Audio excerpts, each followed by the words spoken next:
And so I'm Ronelle again, and Nancy Attardo Atherton is with me again, and she's going to explain her knowledge of a book that most of us Lindbergh aficionados are dying to understand. Not everybody is able to read German, and Rudolf Schroeck wrote a book. What year was it, Nancy? Do you remember? When did he write I this? think this was, I don't have that. Let me see.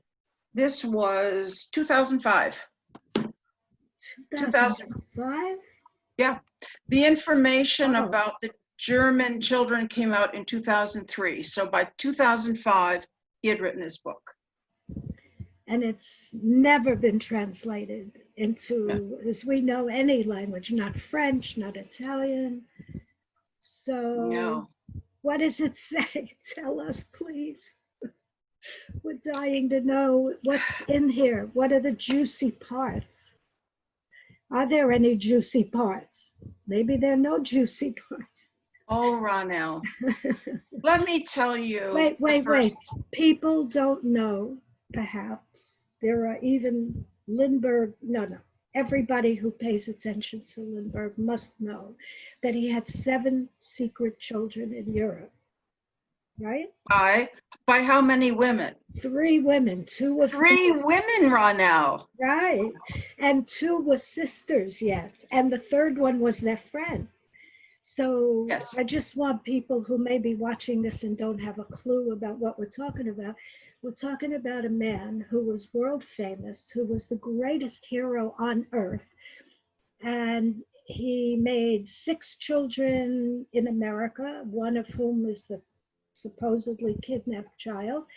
5 of them remained alive in Darien, Connecticut with his, how can I say, his depressed, abused wife who never saw him. He roamed around the world for his entire life. Came home by surprise. They didn't know he was home until he showed up. The 5 children grew up mainly in Darien, Connecticut, with their mother. And he was gallivanting around the world and ended up, as we now know, since 2003, when they tested their blood against a Lindbergh family member. And they all tried to stifle that testing, by the way. You know that. We could talk about that some other time. But these 7 children in Europe, 3 with 1 woman. Well, you'll tell us who they are. And this is the book written by a German author named Rudolf Schroeck. You're going to tell us the name. My German is atrocious. So you'll tell us the name and what it's. Yeah, you did it perfectly. It's hard to pronounce those umlauts, but you did it Right. better than I can even, Ronelle. Yeah, yes. The umlaut I don't have a problem with. It's that German has words that are multi-words put together in one word. Doppelleben, I know that means double life. Leben Yes. is life and doppel is 2. But some of the German words are very long because they're compound. Okay. Yes. I don't want to give a German lesson here. My German is atrocious, like I said. But this is probably an interesting book, but I've never been able to read it. So you're going to tell me. Yes. Tell us, please. Yes. Well, I can tell you that I'm grateful for all those years of German I had in high school and college, Ronelle, Right. so I can read this book. It reads like, I'm sorry to say, a trash novel. You're kidding. No, I'm not kidding you. Maybe that's why, maybe it's like you could pick it, if it was a tabloid, you'd pick it up at the newsstand, okay? Okay, so let me tell you what I've read so far. One evening in Munich in 1957, Lindbergh was invited by his private secretary to the home of the apartment of the 2 Hesheimer sisters. Marietta was 32 and Brigitte was 30. They had a conversation that evening about what was going on in Munich at the time. In Munich, at that time, there were 999,000 inhabitants. And the question running around Munich at the time was, will we reach the magic number of 1 million? Now, this was 1947, and Munich was still in ruins. It was a mess. They had been decimated. So people were saying, why would we bring children into the world, into this world? How do we know there's not going to be a third world war? Right. Why would people have children? So that was the topic of discussion in the newspapers at the time. And it was the discussion that night over wine and sandwiches at the apartment. Brigitte, the younger sister, spoke up and said, well, I'm a total believer in having children. That's the miracle of life. That's rebirth.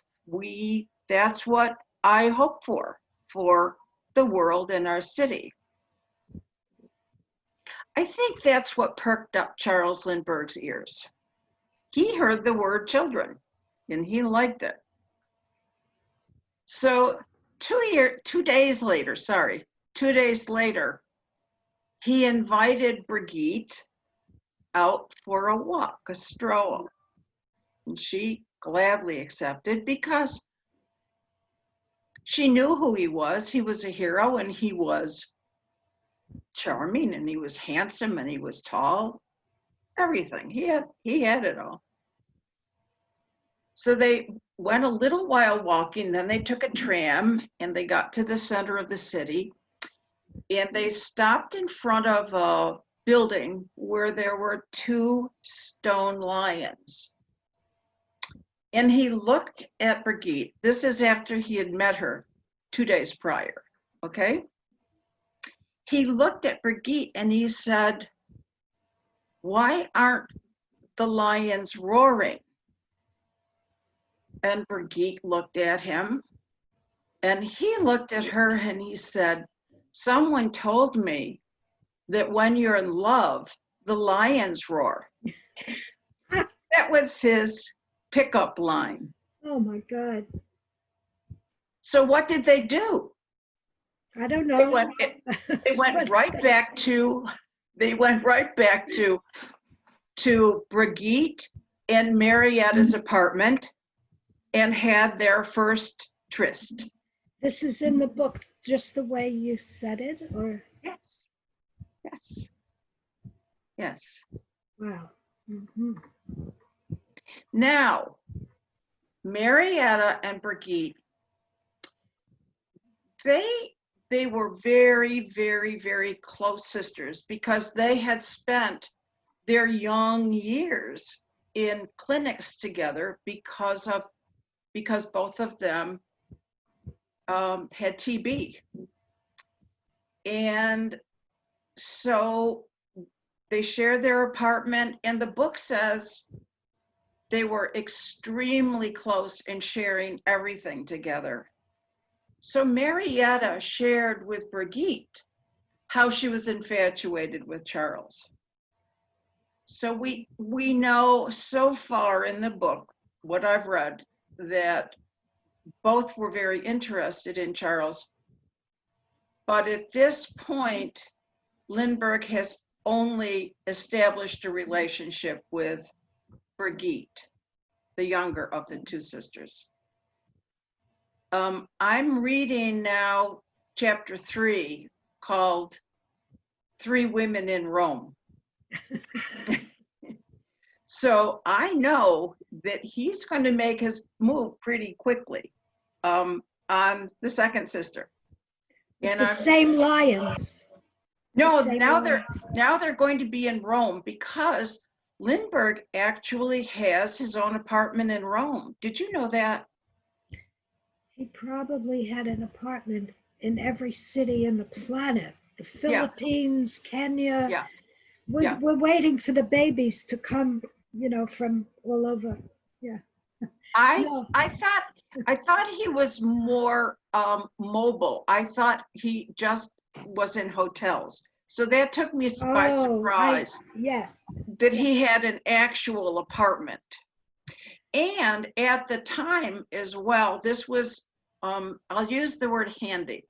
It was handy because Marietta, the older sister, was going to art school in Rome at the time. You're kidding. No. So he had an apartment with Marietta he was probably sharing. Well, Is that what you're saying? yeah. Um, yeah, he was sharing it with the two sisters. We haven't understood yet if Marietta, how could Marietta not know, sharing the same apartment, that they had been intimate with Right. each other? I don't quite understand that. But obviously there's more to read. But of course, I'm anxious to read how Lindbergh, to put it ineloquently, made the moves on Marietta eventually. I Maybe mean, he waited for one to go shopping in yes, the supermarket. yes, yes. Gave Oh, them a now long this, list. yes, this isn't, speaking of shopping, Ronelle. So a couple days later, after their tryst in the mutual apartment, Marietta and Brigitte's apartment, he met Brigitte again. They went walking in Munich, and Charles stopped in front of an exclusive jewelry shop. And he said, "Let's go in." No, no. Yes, He didn't yes. spend, he spent no money. He was going to buy jewelry? No, that's in the book. Now I know it's a big lie. The whole thing already sounds completely No, made up. no. Now he's got a new persona. I will Really? tell you. You Okay. get ready. There's more to come. All Okay. right. So they went inside, and Charles Lindbergh asked for the best Tissot watch that the salesperson had, Tissot, Swiss watch. He wanted a gold Swiss watch. So they picked out a gold watch for Brigitte with a leather wristband. Oh, that's not so expensive. No, but it was gold. So he bought it for her. I think we've even got the price. I think it was, who knows, how do you translate marks now into dollars? 860 marks is my recollection. So I think it was expensive. I think it was quite expensive watch. She knew that he had a wife and 5 children in the States. She took the watch to be an engagement present. That's how she accepted it.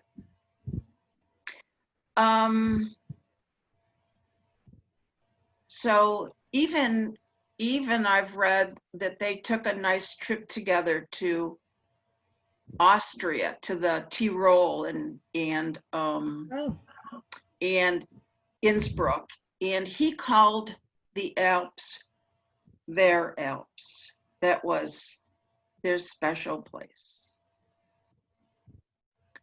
Well, I've gotten to the point now where we've got Lindbergh as a different person.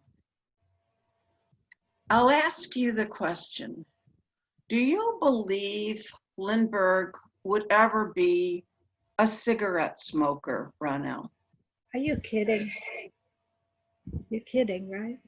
No. No, no, no, no, no. It must have been, no, no. He couldn't have.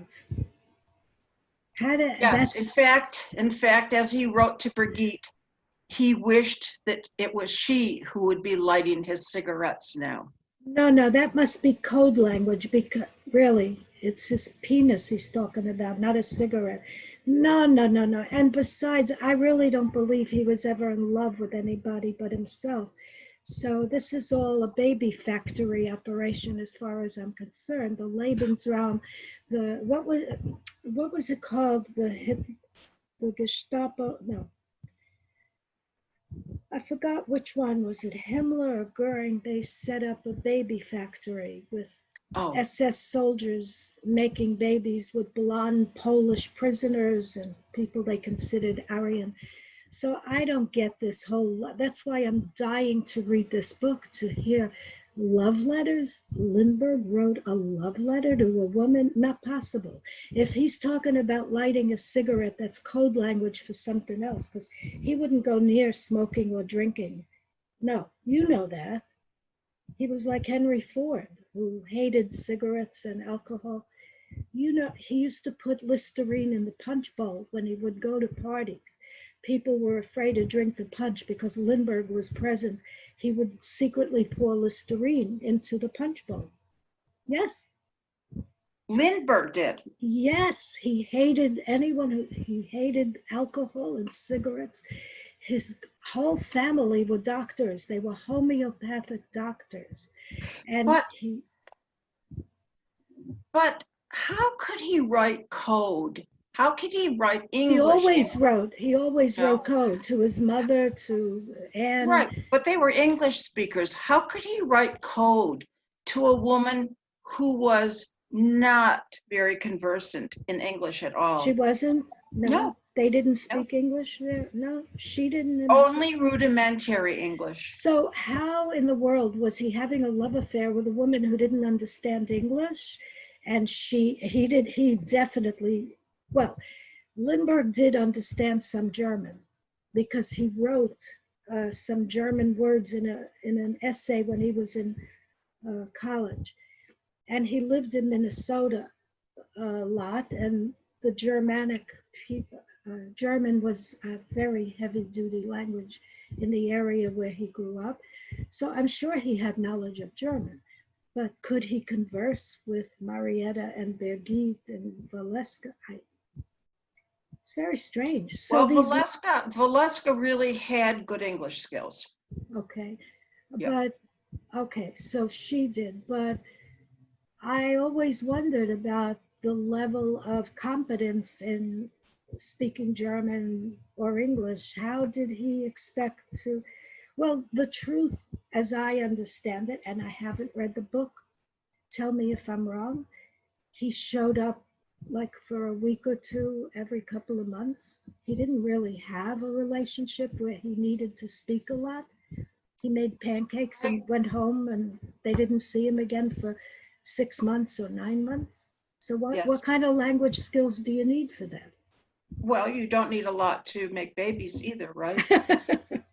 Well, as long as she was lighting his cigarettes, I guess that's Okay. definitely code. He didn't smoke. There's no way Lindbergh put a cigarette to his lips. No. So you say, wait, so how, where is this message in one of his letters? Where Yes, did you? yes, he had two. He said, I've already had 2 cigarettes today, but I wish you were lighting them for me. No. Yes. And he said this in English to a German speaker? He wrote it, yes, in These English. letters are real, or someone wrote them later? I don't know. They're pictured in the book. I guess I should look at the book again. Yeah, but what the author has done for the majority of the letters, he's translated the letters into German. Right. But they so were, that his German readers can read them. He's got some letters in English, but not a lot. So the letter that he speaks of a cigarette, this is to Birgit, the first lady that he lit a cigarette with, the lion bit. That's hilarious.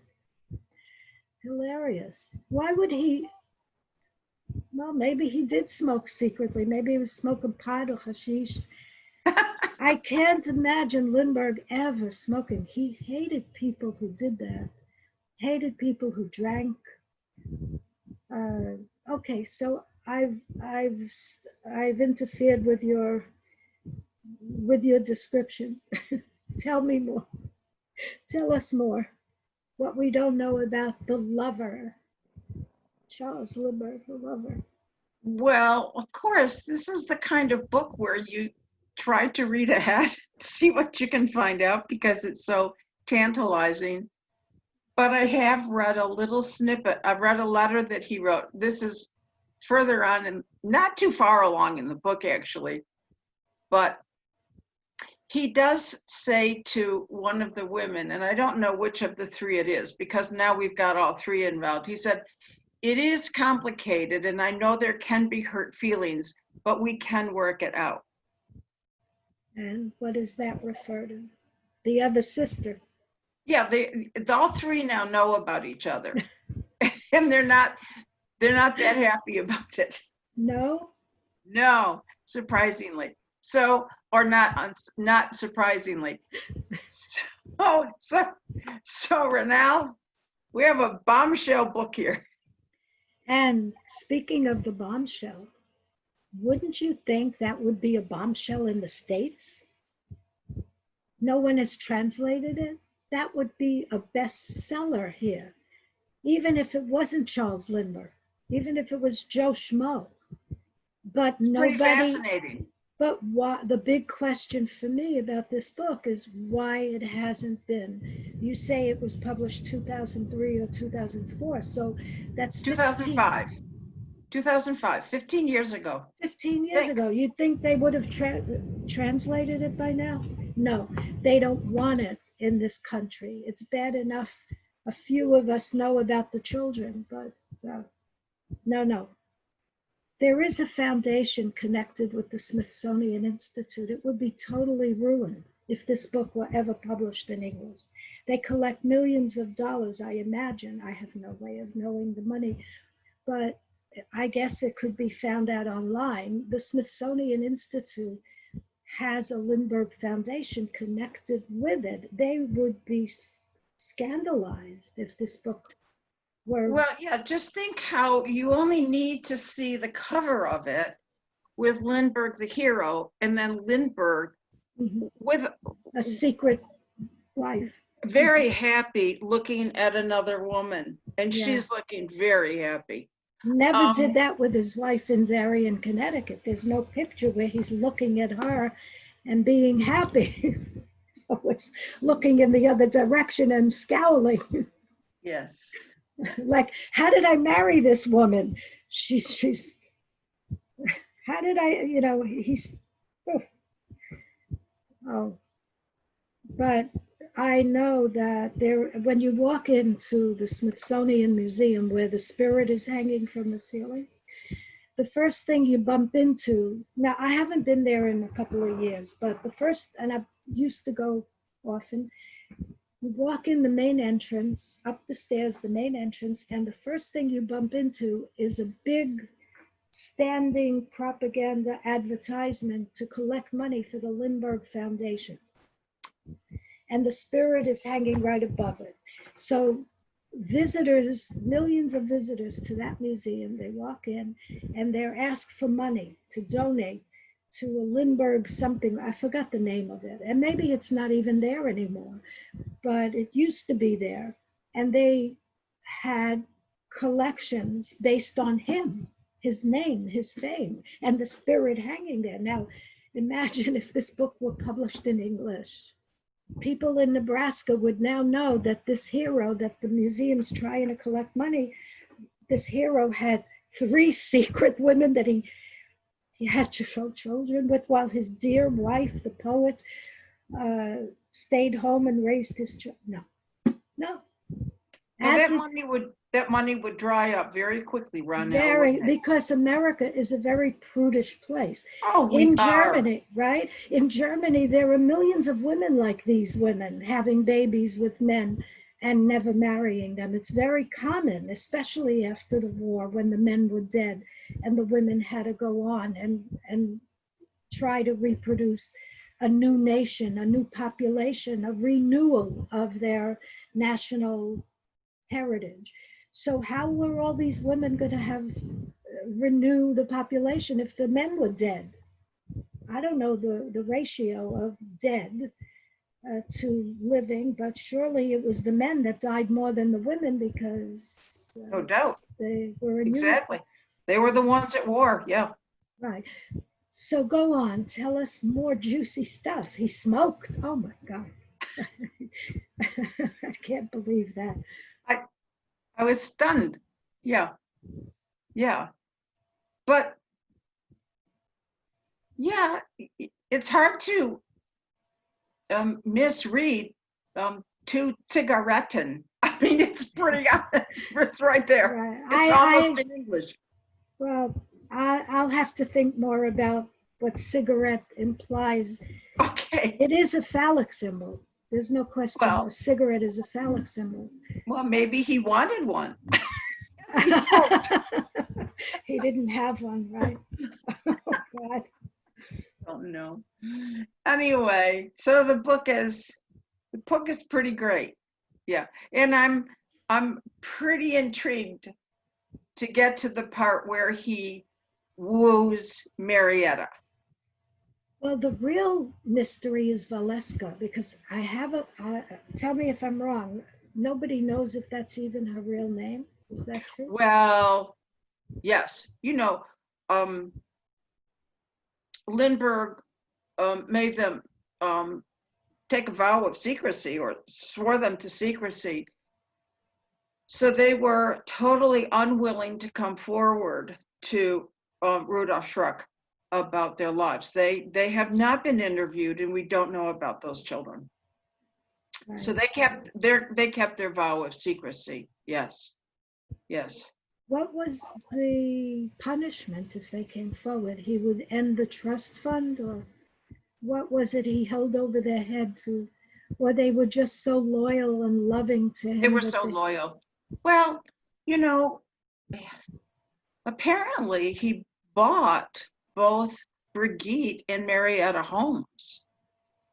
He made them, right? He bought them. Oh. Yeah. So, I mean, I'm not going to turn on a person who buys their home and puts their kids through. No. Right. They would never buy. Apparently, when he did turn up, I think my sense is so far that the most he ever spent with any of those families was 4 days in a row. That was about the max they got. Are you kidding? No, but I think that's about what Anne got as well. 4 days of this man. He didn't stay in Darien more than 4 days, even a week? Oh, I don't think so. He was always gone. Yeah. Wow. Oh, goodness. This is a real soap opera. They could make a series as Lindbergh turns, not the world, as Lindbergh turns. Yeah. What's the name of the other? All of Our Children. Yes. Wasn't there a series called All Our Children? Yes. And all my children. Yes. Yeah. Yeah. So and we know he actually his goal was 12 children in early life. So, 5 remaining for his American family and 7 in Germany. Well, he got the golden 12 minimally. Actually 13. Yeah. So this is fascinating, and you're going to keep on reading, and you're going to keep on telling us what is in this book. Yes. What is your feeling about the author? Is he bought off? Is he author? Well, he's obviously authorized by somebody, because bought off meaning he's working with the authorization of the Lindbergh family, no? In other words, he's not an investigative reporter on his own. Not that type of writer, no. Right? No. He's working with both sides of the ocean, isn't he? Yeah. And they're working together now because originally, I'm going to ask Mark Falzini when he's interviewed. I'm going to ask Mark about that horrible day when he was hit with a court order or a legal Oh, document. You know what I'm referring to, right? yes. And at the time, all of us posting on my message board were talking about DNA, DNA. And when that happened, we thought they were watching the message board and worried about DNA for our purpose of the crime. But then we realized, oh my God, they took that out to protect themselves from the claims being made in Europe. They didn't. You do you think that the family knew about the Hesshamers? Because I think now we thought it was a big secret and that they were dumbstruck by having that claim made in Europe. They didn't know about the other children, but I'm beginning to think maybe they did know, and they thought they would always be quiet. And when they opened their mouths over there in Germany, they took all the stuff out of the museum so that they couldn't prove their DNA. The family stonewalled them.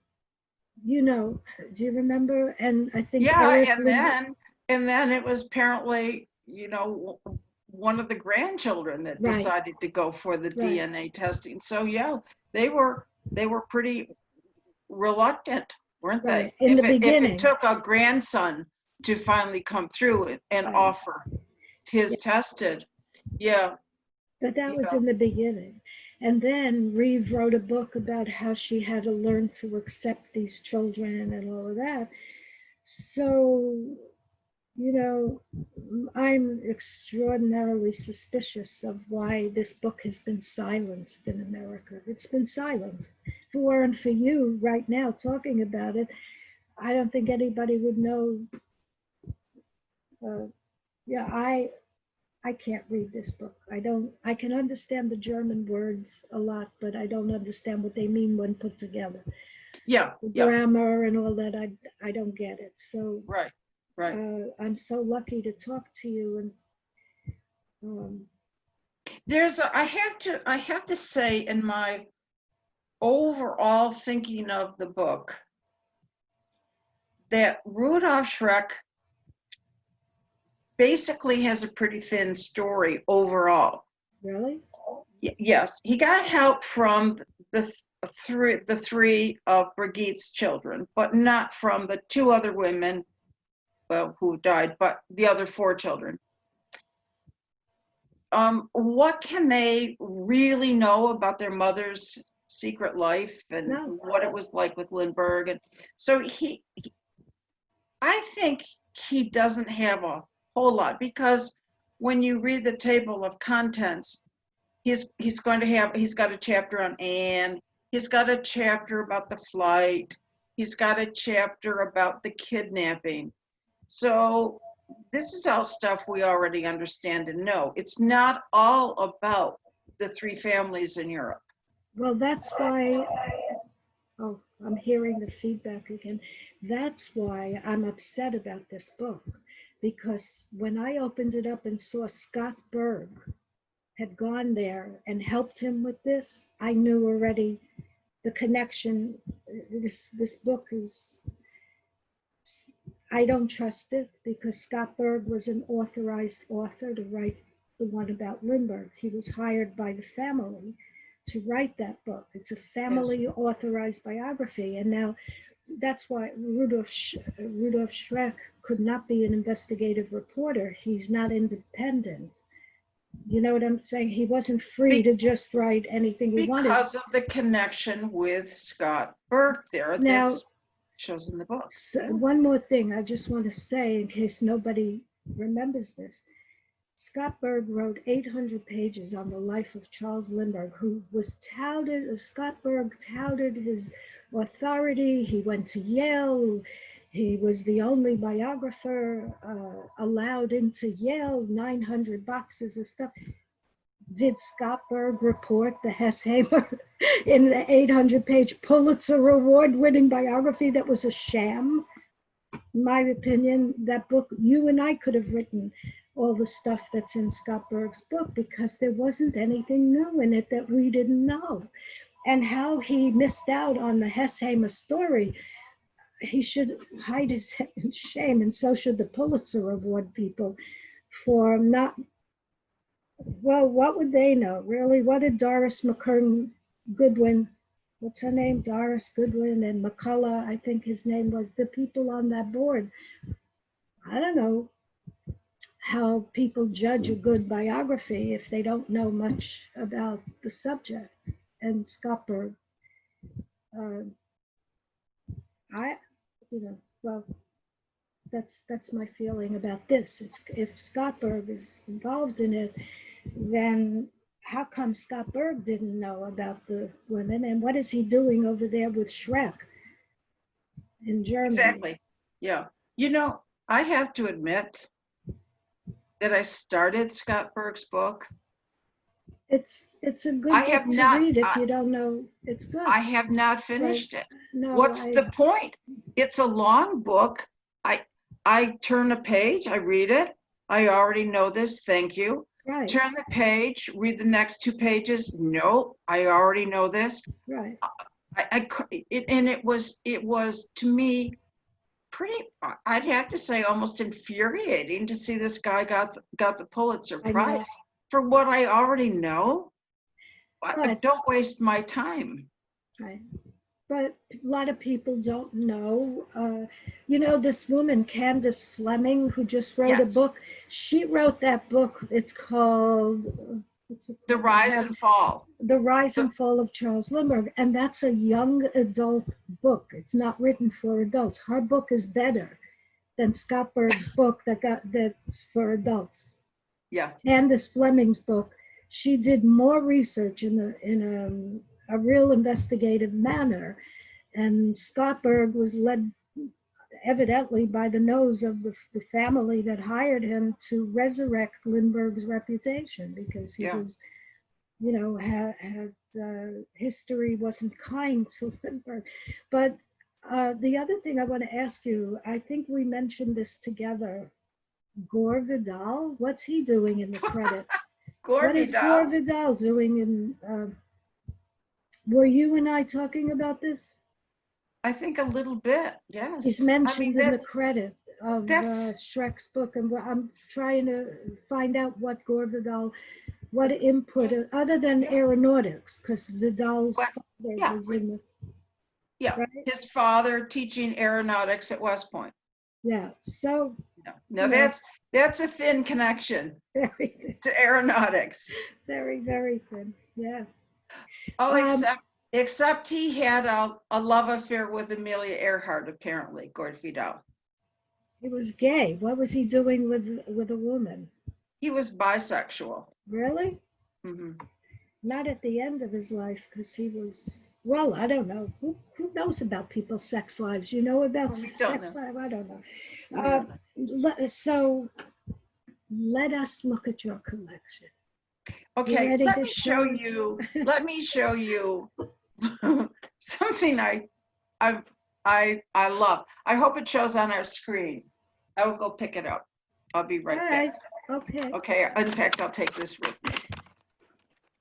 me. Here we go. This is a photo, Ronelle, that you have never seen before. Oh, he's touching Anne? Is he touching Anne? No, he's touching someone else, Ronelle. Oh, he's touching somebody. You're right on the money, Ronelle. He doesn't touch anybody in any picture. Look at this is the Toledo News B-E-E. Okay, dated Thursday, May 12th, 1932. Oh, the baby was found. Yeah, Lindbergh's baby skeleton found. Can you see that? Right. Yeah. See that? Okay, it's a little shiny with it, but look at the photo. Oh, they made that up. I know.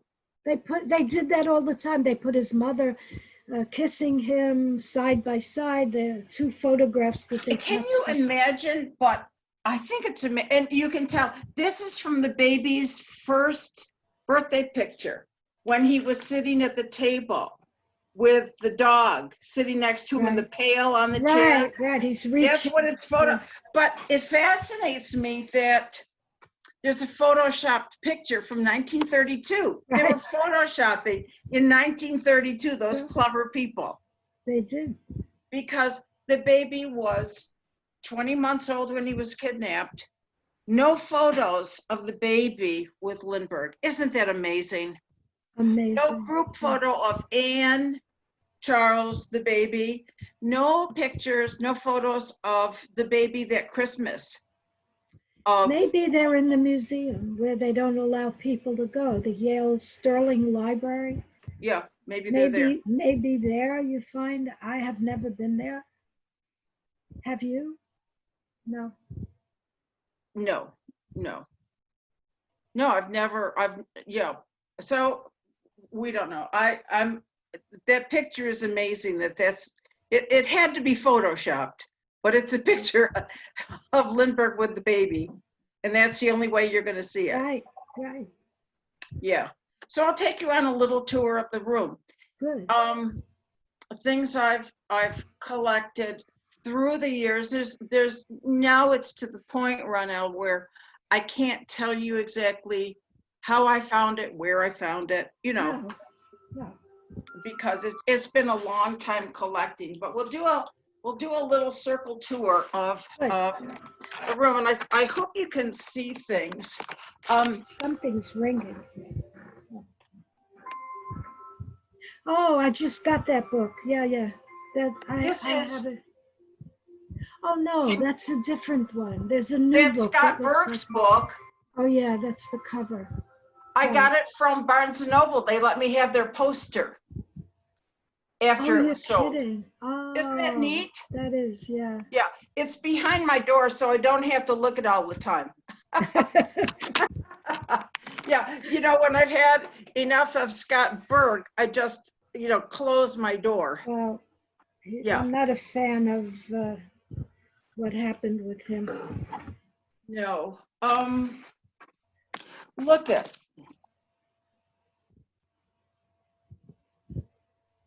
Your boy may be greater than Lindbergh. You're kidding. What is this, a contest? A little airplane factory that you built for $1.69. Oh, I love it. Isn't that great? The kids were building planes and This is the New York City parade. right. A real photograph, not a copy. Oh, it's not a poster or a reprint? No. Wow. I've got a couple of really, really nice. Look at all those buttons. Do you have He Did It there? Because I use the He Did It button Yes. as. Well, I have the postcard. We did it. No, He Did It. Did you see on my channel where I put these videos, I have a little button blown up, red, white, and blue. I think it's Swanson. The company that put it out was Swanson, or Birdseye, and it says He Did It.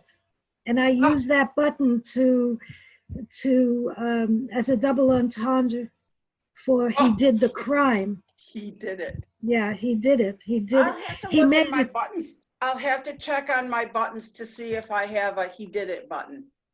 Yeah, that's the way you could look at my channel or my website, and Yes. it's got that round button there. Yes. And did it. they're Yeah. referring, of course, to Paris, but I'm referring to killing True. the baby.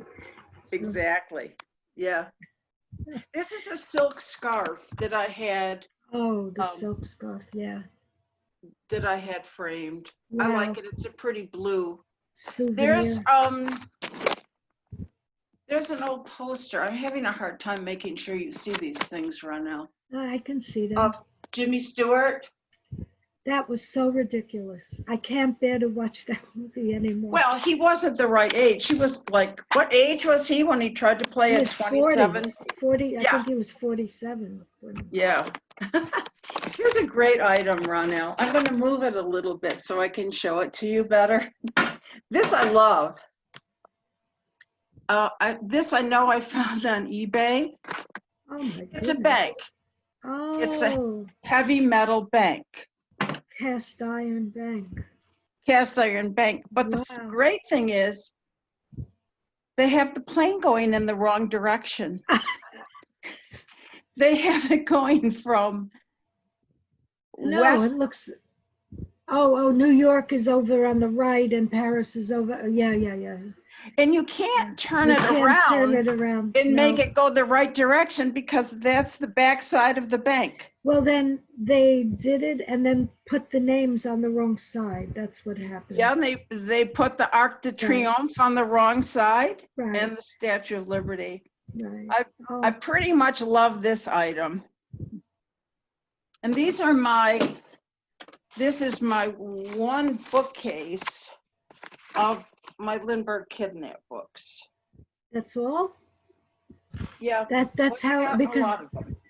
right, but I would imagine there are many more. A couple aren't in there. Oh, well, we have a couple over here too. Oh, okay. Yeah. Yeah. And then I have my Are those that's a tapestry. tapestries, Right. right. Yeah. Right. The Yeah. bigger eBay every day, hundreds and hundreds. You just put the name Lindbergh into eBay. There are several thousand things that pop up. Yes. I have a copy of The Great River. Can you see that in my display case? What's the Great River about? Down the Great River. Yeah, what is that? I never heard of it. Evangeline Land Lindbergh lived in Detroit. Right. She read this book and decided that Little Falls, Minnesota was where she should live. That's where I always wondered how she goes from a big city, cosmopolitan Detroit. She picked it from that book? Is it about Minnesota? Yes, it's about Little Falls. And she read in the book that someone was greeted, a new person wanting to live there was greeted at the train station with a small brass band. And she thought, I think I want to go there. And did she get a brass band? I don't think she did. Yeah, so that's how Little Falls came into being for Evangeline Lodge Lindbergh. That's fascinating. She was a strange lady. Someone should write a book about her. Oh, absolutely. You know, that's interesting though, come to think of it now. You know, I learned so much from interviewing you because I say things and you say things and it pops up in my mind a question, and I just thought of a new question I never thought of before, which is how come Lindbergh, who went around, you may not know this, but it's true, Lindbergh went around looking for authors to write biographies of his father's life. And the Larson book was one of those books. It was, I think, published by Jovanovich. Anyway, Jovanovich was his friend, and he owned Harcourt Brace during those years. And many of the books that Lindbergh approved and pushed to be written by hiring or approving of these authors, like Wayne Cole, Cole, you know that book, The Intervention, I forgot, the America First Committee. Well, Lindbergh hired Wayne Cole, and Jovanovich published that for him. And Lindbergh had the book while he was dying in the hospital. So the same thing with Larson, Bruce Larson. Lindbergh went around for years looking for a good author to write the biography of his father, who I always had thought Lindbergh had a bad relationship with. But he wanted his father's life to be written out in biographies, but he never, and this is what I just thought of now, because that story you told is fascinating. Why did Lindbergh not, as far as I know, and I can ask around about this, but never wanted a book written about his mother, never. Even though she was probably brilliant. I mean, how unusual was it for a woman in her age to be a chemist or a scientist from University of Michigan and go out west like a pioneer? My God, who wouldn't want a book like that written? But he didn't. There must have been something about his mother that he was protecting. What do you think? I don't. She was pretty eccentric. Yeah, so he didn't want any reporter investigating the life of his mother, who was alive. up until what, 54 or 57. 54, 55, either. Yeah, I Yeah. think it was early 55 she died, like January of 55. So Yeah. getting somebody to write a book about his father died in 24. It would have been harder to dig up bad stuff about his Yeah, father, right. right? Yeah, right. Exactly. And that's interesting. Now, The Great River, I'm going to have to look for that book. Yeah. What? It's a story of, it's fiction or? No, it's not fiction. It's a real true story. Yeah. Of the history of Little Falls, Minnesota. Yeah, that area. I don't even know who the author is at this point. Well, your room has probably got questions and answers. Go ahead. What else can I think about? Okay, these are really, really sweet. This is a set of slides that were shown in the movie theater before a movie. Wow. And they would show the slides and they would have a piano person playing the music. This is a song tribute to a real hero, Lucky Lindy. And they'd show the slides and everyone in the movie theater would sing along. Sing It was along. yeah. Yeah. With the bouncing ball. I remember Yes, something exactly. about bouncing ball. Right. These are this was at a visit in Rhinecliff. This was fascinating. Underneath, can you see this picture of Lindbergh? Yes, yes. Well, actually, we turn it around. This fellow, This is his back. This is the tattoo on his back. Get out of here. Are you kidding me? That man has this picture on his back? He certainly does. And Holy at that point, he only had one child, a girl. So he named her Amelia. He was pretty into aviation. Did he have her somewhere else, maybe on a private part of his body? I don't know. All I know is his daughter. Where did he And put then these are real photos, not reproductions in this glass frame of the Spirit of St. Louis before the flight. Right, there's his mother in the fancy Yes. 1920s clothing that I. Yeah. And you can see on the back side is all the inscriptions on the back. I like the way you display it. That's nice. Yeah. Let's see, there he is. There's Lindbergh as Time Man of the Year, first Man of the Year on Time Magazine. Right. And then he does it again with the Corel. Yes, there's one of him with Corel. Somehow, this was a long time ago, Ronelle, that I discovered these. There are 5 of them. Yeah. These are postcards that were sent to Lindbergh congratulating him on his flight. So, dear Captain Lindbergh, I want to congratulate you on your historic flight to Paris. From Arthur Nelson Jr., age 12. Isn't that the sweetest? This is from Des Moines, Iowa. You deserve all the honors possible for your wonderful flight.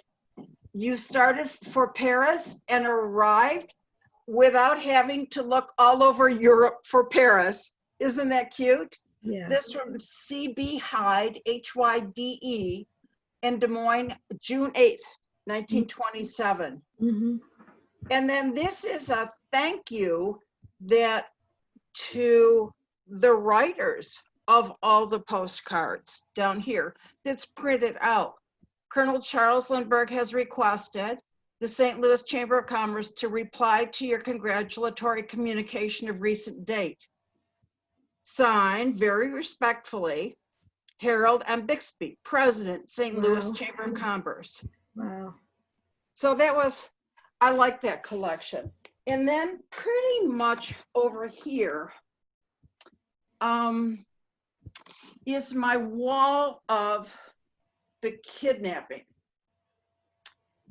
Do you see the poster with Yeah. serial numbers? Yes. And the wanted poster. I think this is an original, not Oh, a copy. I have a copy. Yeah. This I found in an antique store in Corning with Anne and the baby. That's not from a picture that we know of. No, we Sort don't of, know there's this. a- I'd like to know this. I've never seen reprinted. I don't know who did this, No, but it's the an baby original. is holding a white rose. So we know Mhm. this is Charles Jr. And then here's Anne, Wait, what does the white rose symbolize? What do you mean? the death of the baby. Where does the white rose symbolize death? Is that typical? Yeah. I never heard of that. Yeah. Oh, There's Anne on the cover of Life magazine. right. This was 39. She looks pretty somber and serious, doesn't she? Yeah, she does. Yeah. I don't know if this will show up too well. This is a postcard of the Flemington. Is it showing? Courthouse? Yeah, the courthouse. Uh-huh. With a penny embossed on the bottom. What's the penny? The penny is embossed on the obverse side with the courthouse saying Hauptmann trial, Flemington, New Jersey. How did they do that? It's a real penny that they Pressed. pressed it flat, and then Yeah. your video is a little cockeyed. Oh, Straighten sorry. it out. Yeah. Yeah. Yeah, that's the courthouse. Mhm. And there's the first trial pass I purchased. Oh, they often show up on. I don't Yeah, buy any of this They stuff. often show up now. That was a rare commodity when I bought that. Yeah. Yeah, but now I've got, here's the baby on Time magazine. Right. It was May 2nd of 1932. It So wasn't found dead yet. Yeah. no, he wasn't found yet, was he? It wasn't till the 12th. Then here's my a gift from Richard Sloan. Oh, put it down a little bit. Yeah, there you go. Hauptmann's. Well, Hauptmann is a common German name, as you know. Milk and Yeah. what? Yes, it is. It's a common name. And then I'll just show you my whole set of my trial transcript. Here's my desk. Very nice. Oh, there it is. Yeah. Yeah. And here are my working papers. Are you writing a Or book, my- Nancy? Are you writing a book? No, Ronelle, you're doing that. But Right. it's just my studies so I can remember what I've read. My note-taking boxes. So Nancy, put it down so I could see you again. Okay. What do you think that Lindbergh had something to do with the death of his child, or you don't? Lindbergh, I hate to say this because I'm not a psychologist, psychiatrist. I think Lindbergh had no true deep human connections. Well, How can you say to somebody two days after you met them briefly for an evening that you love them? What is that all about? well, he chose I her. Yeah. I just don't think I don't think he understood what love was. And I don't think I don't know. How do I know? But Does he actually say that, or is Schroeck saying that? no. Schroeck is saying that that's what Lindbergh said to Brigitte. I have to believe. But what does Schroeck base it on? Is there a letter that says "I love you"? No, it has You're to come kidding. from.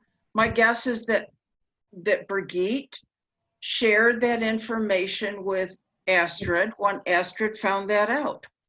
I think Astrid is the spokesperson for the Hesheimer family, just like Reeve is the spokesperson for Right. the Lindbergh family. And I think we have to take it from there. And apparently her mother shared information with her before she died. When Astrid took the letters, actually surreptitiously from her mother's house and read through them. Right. One of them has died. Yes, I understand that from One you. of the boys, the Yeah, younger one, or the Dirk or David was the other one. yeah, David I was don't. the Yeah, one younger. of them passed away. I think he had cancer. Um, it's hard to believe that Lindbergh ever wrote a love letter to anybody, but they're claiming that there are 140 love letters there in the attic. What's the, is that Or 150 love letters, yeah. all right? Well, love is But strange, right? what if somebody had gone into the trash can at the post office box where Lindbergh threw away the letters from Brigitte? He what? He threw away letters? What do you mean? Well, Brigitte saved all her letters. Right, from him. But he Yeah. threw hers away? Oh, well, he would have if he's keeping it a secret, right? He would have thrown them away.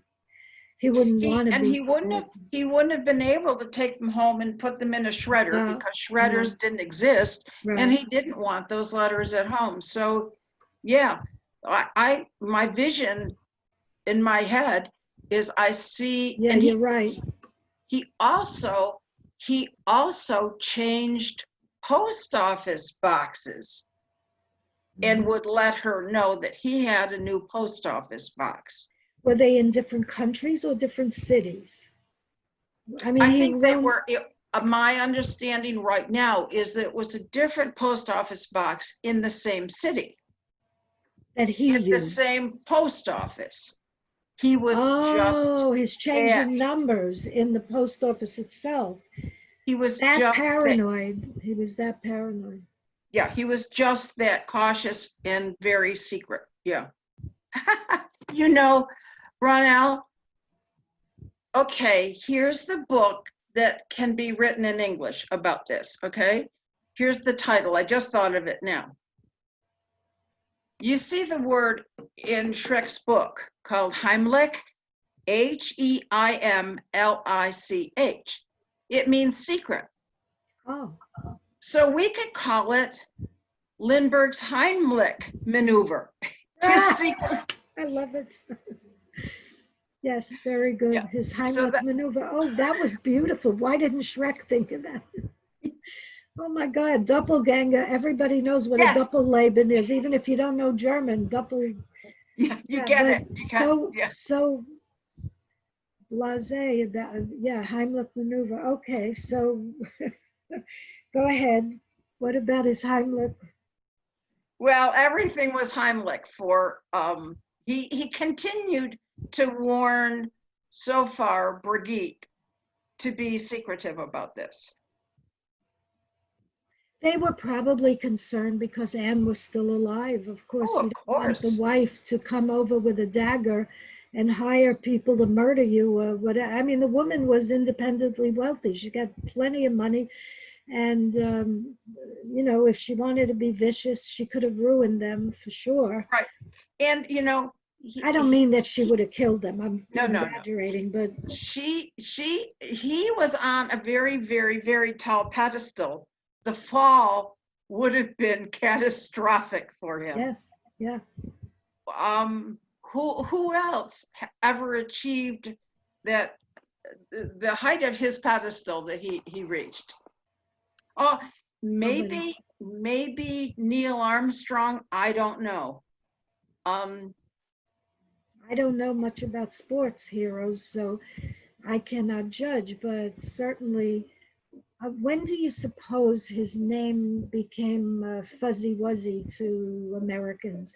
because nowadays a 15-year-old wouldn't be expected to know who he was. A 20-year-old wouldn't be.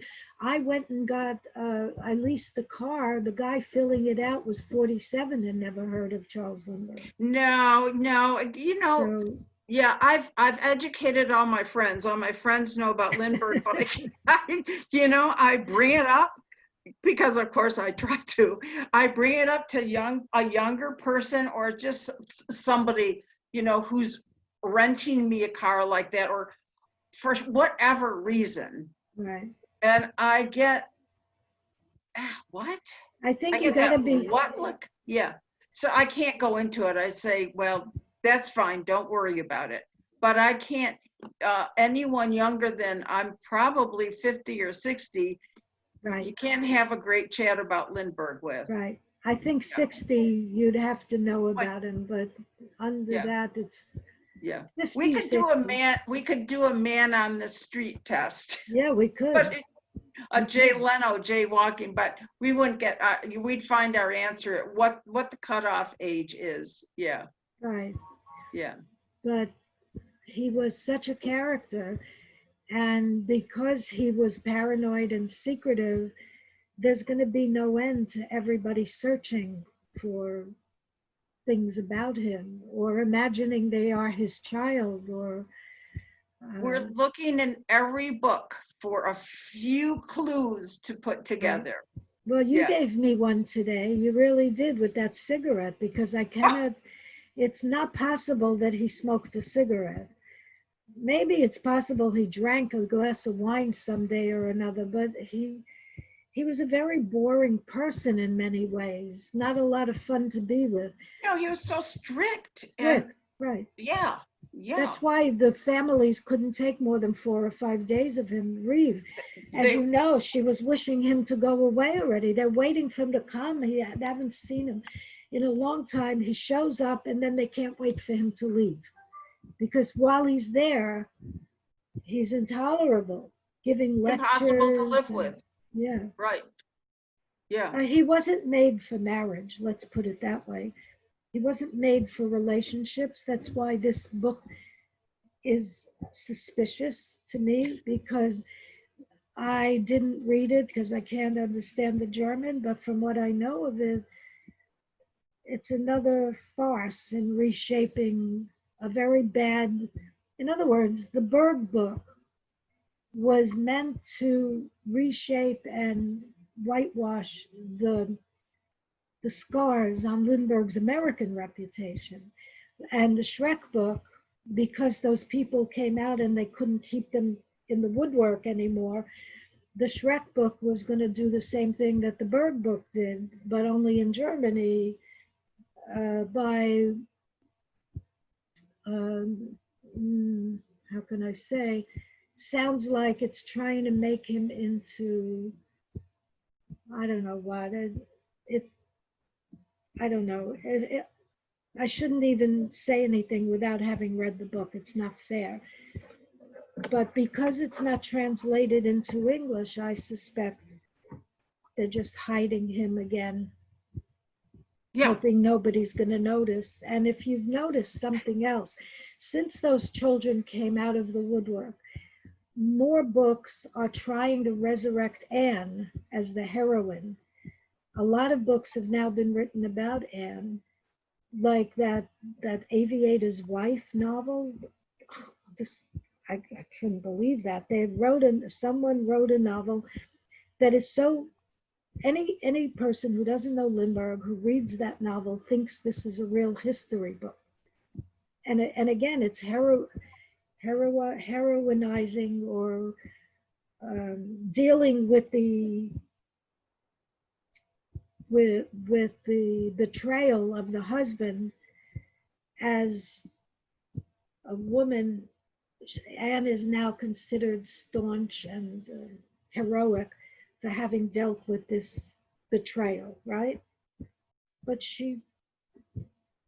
I don't know what you think. I just see it as a resurrecting of the Lindbergh story, but now focusing on the mother, who was no heroine to me and no feminist. I mean, she was a dish rag to her husband. He wiped the floor with her. she's to be simple. A lot of people think she was involved in the killing of the child, but I don't. I believe Anne was completely duped. And who wouldn't want to marry the greatest hero on earth? And once she married him, she must have had to deal with the reality that he was not the man. Heroes are not good husbands. They're too. I imagine. No, I don't know. I'm not. But he just couldn't. imagine on their honeymoon when they were on the Moet, he told her in military time what time she was supposed to have breakfast ready for him. Where was this in her diary? I think it was in her diary, yeah, or in one of the biographies.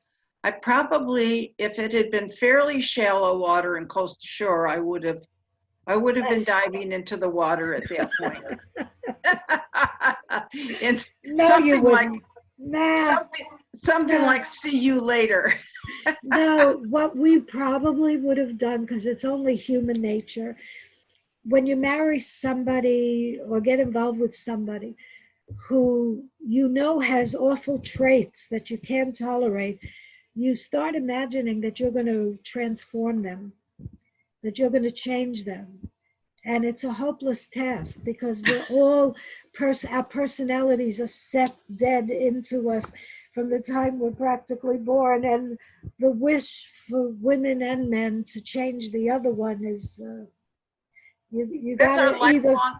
Is that our lifelong quest? Yes, evidently we want to change the world. Lindbergh's biggest problem was he couldn't stand anybody. And by making these pranks on them, he was trying to teach them lessons. He was hopelessly trying to change the world. And either you learn to live with the person's personality or you go crazy. And she went crazy. She Yeah. did. Well, She had a nervous breakdown. she did. Was one of the early ones to have TMJ therapy, temporomandibular joint. She had real problems, temporomandibular joint. She was apparently gritting her teeth too much of Oh, her life. very, yes, yes. Imagine being married to what should I call? I have a lot of words for Charles Lindbergh, but a sociopath is one of them. Somebody who can't, if I'm wrong, tell me, but I think a sociopath is a person who can't function in society, and he couldn't. I think roaming the earth was his way of avoiding society because society wasn't going to bend to his wishes. And he No, couldn't change people fast enough or teach them lessons fast enough. So, you know, he's a mystery. He's the he's a great mystery. unknown. Yeah, You have a room full of him and you don't even know him. not close. So, Right, yeah. right. What should we talk about next time? Can you think of another? The crime. Did you read Bain about Elizabeth? You know, Bain's book, Noel Bain's book? Fascinating, fascinating. And Right. well, we could get into Dwight as well. Dwight Oh, Jr. you know a lot about him. I know nothing about Dwight except that he had mental issues.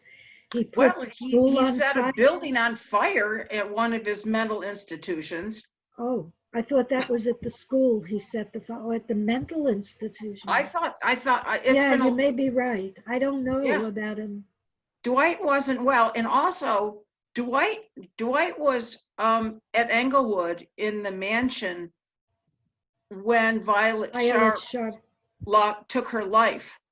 He carried her upstairs. Why did Dwight carry Violet upstairs? He carried her upstairs. She Yeah, ran down from the yeah. room hysterical, died on the floor in the living room or somewhere downstairs. Why did he carry her up? Good Who question. said? I don't. Why did he carry her upstairs? To revive her in a bed? I don't know. No, He could have revived her there. I, you know, makes no sense. They buried her on the grounds of that mansion. That's another mystery. Why is she no, they not didn't there? bury her.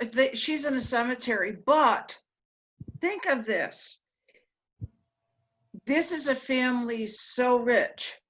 This is a family so rich that when Dwight Morrow Sr. died, New Jersey state finances were in the red. His estate taxes alone put New Jersey in the black. Yeah, I remember that. Yeah. Okay. That's how rich they were. That's how rich they were. So that was 31 when he died. Right. Right. 1932, Violet died. They would not even spend the money to send her body home to her family. And additionally, they did not buy her a headstone for the Englewood Cemetery. She has no headstone. Violet Sharp has no headstone. Wow.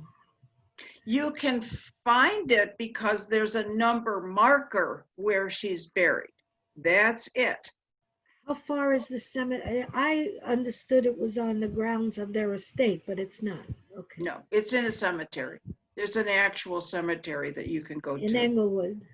In Englewood. Yes. The Englewood Cemetery. Yeah. I feel bad about that. I feel bad for Violet Sharp. Right. I feel bad about Violet Sharp. Well, the police harassed her. I'm sure that it wasn't pleasant to be. No. No. She must have had a sexual secret or some. Oh yeah. She apparently had several abortions. Oh. Yeah. Wow, because that was so disturbing that it happened in their house. There's a big question about whether or not she actually took her life or she was murdered. Some people are thinking she was gotten rid of because she knew too much, or who knows. You know, every aspect of this story. And even after Hauptmann was put to death, Governor Hoffman was continually looking for answers. So he went on till his death looking for answers, and now we're looking for answers. So, yes, what else can we do next time? Well, we can talk about the mysteries of the case, Ronelle. Right. Yeah. I hope we're going to do this again and again. Yeah. Because I love talking to you. I wish you would move down to Florida. Why do you want to live in Rochester? It's freezing up there all the time. Well, it's freezing in the winter, but right now we're having Florida weather, but our houses are not air conditioned. So we are completely sweltering up here. Oh. We have incredible humidity, incredible heat in the 90s now. You look pretty good for someone in the 90s in the. Yeah, well, we're sweltering. We are sweltering here. This is a hard time for us. Yeah. And the rain we've had has been either feast or famine. So yeah, it's been so far weather-wise a crazy summer here. Yeah. Well, as long as you're healthy and your hubby is healthy and your carpenter is healthy, he's going to make you a ladder and you're going to show us your ladder, because people cannot understand that dowel and the rungs and so yes, I need to have my hands on the ladder to see exactly how it fit into the three parts fit together. That was pretty clever. But be careful, because if you were there that day in Van Cortlandt Park when Calvin climbed it, I have a movie of that, and he was out of breath just putting the dowels in and lifting the ladder up. Yeah. He was, it's a heavy ladder. It's a wooden ladder is heavy, exactly. Yeah. And it had to reach. Yeah, it had to reach to that second floor. Yeah. Right, but it's not, because people think that it's a collapsing ladder, that it weighed less. It didn't weigh less. It's very heavy. No. thing. And then they were climbing it, Sue and Steve and Kelvin, they were up and down. I wouldn't go one rung on that ladder. No, I'd break my neck if I was content watching myself. That was fine with me. Yeah. So have a good weekend, and we'll be back hopefully next week. And the ladder won't be ready, will it? No, the ladder won't be ready. No, I'm just going to have to be patient for that. Yeah, we'll have to wait and see. Yeah. Yeah. Yeah. So be well, take care of yourself, and thank you. Thank you, Ronelle. It's always Thank just you. so much fun talking to you. I love Thank it. I you. love it. I'm addicted Okay. to this already. Bye-bye. And wait a minute, Ronelle. Yeah.